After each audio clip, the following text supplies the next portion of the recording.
Sup y'all, Squirrel Girl here, and we're back with yet another example of a double standard, this one in modern relationships, specifically modern marriages. So what double standard is that, you ask? Well, my buddy Dan, this guy, made a video recently talking about women withholding intimacy in their relationships for whatever reason. Now, of course, Dan being Dan, he's talking about it from a man's point of view. Yours truly, meanwhile, wants to talk about it from a woman's point of view, and guys, I feel a lot of you are probably going to be surprised. So by now we've all heard the standard tried and true excuse of, I have a headache. And in the interest of full transparency, this is an excuse I myself have used sometimes to excess in the past.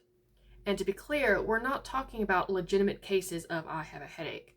We're talking about the curious case of the perpetual headache, which women will use as an excuse to continuously and with regularity escape any attempt by their partner to initiate physical intimacy. Because here's the thing I don't think women understand.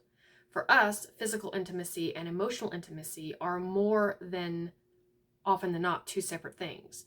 For men, most men, I should say, because there are exceptions, physical intimacy is a way to experience emotional intimacy, almost like a precursor without which it is extremely difficult to achieve the latter. Women, on the other hand, tend to experience emotional intimacy through more cerebral connections, the long talks, the gazing into each other's eyes, him listening to her, that sort of thing.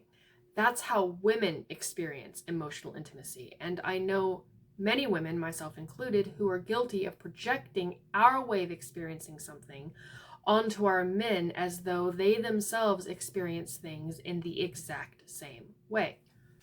Well, newsflash, ladies, they don't. And by constantly withholding physical intimacy, what you're essentially doing is depriving them of the medium through which he's able to connect with you on an emotional level like you keep claiming you want. Then, having removed that medium, you get angry at his inability to connect with you despite it being your fault he can no longer do so.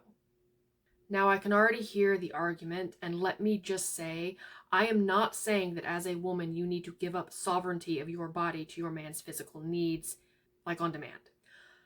What I am saying is that you cannot simultaneously expect your man to bend over backwards and cater to every single one of your emotional needs while being completely and utterly unwilling to reciprocate in any capacity.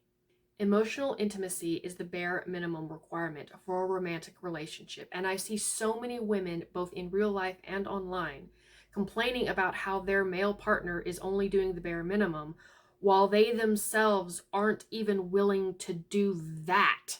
It's hypocrisy at its finest, and yet another example of the double standards we see being perpetuated in today's modern relationships. The foundation of all relationships, be them romantic or completely platonic, is reciprocity, give and take. If all you do is take and take and take, giving nothing of yourself in return while expecting the other person to just give and give and give and never want anything for themselves, that makes you a really selfish person and not someone anyone would want to be in a relationship with. So where does that leave us?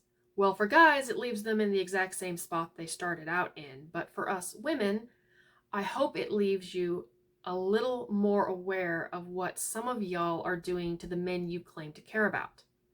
Self-reflection is key, and if upon that self-reflection you're able to look back on your behavior and say, if I were him or if it were me, I wouldn't put up with that, maybe it's time for a change.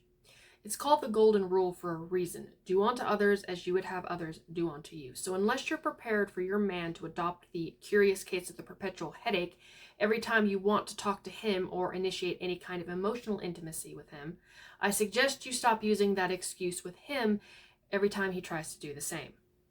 Well, that's it, guys. That's all she wrote, at least for now. So if you liked it, please remember to like and subscribe to my channel. And if you really, really liked it, tune into my podcast, Boy Meets Squirrel, with my co-host and friend Dan of Men Need to Be Heard every Wednesday from 3 to 4:30 Central.